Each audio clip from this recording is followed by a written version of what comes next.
Well, I'm not going to make security guarantees beyond very much. We're going to have Europe do that because it's in, we're talking about Europe as their next door neighbor.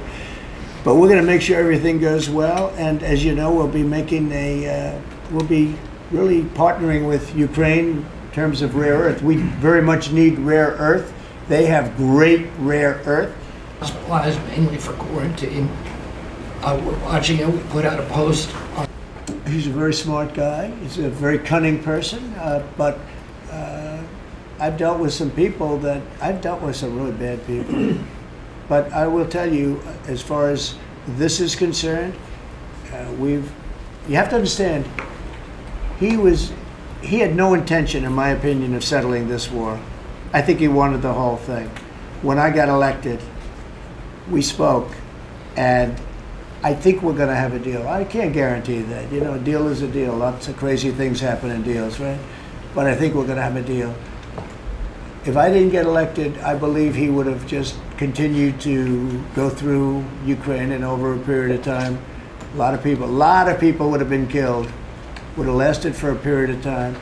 And the reason that Ukraine, and I have great respect for the Ukraine as fighters, they're great fighters, but without our equipment, that war would have been over, like people said, in a very short period of time. Is there a time model, because Scott and I are the best people together to do that? So this is joint. This is exactly the Trump administration. We all work together. Will he have to make concessions, President Putin?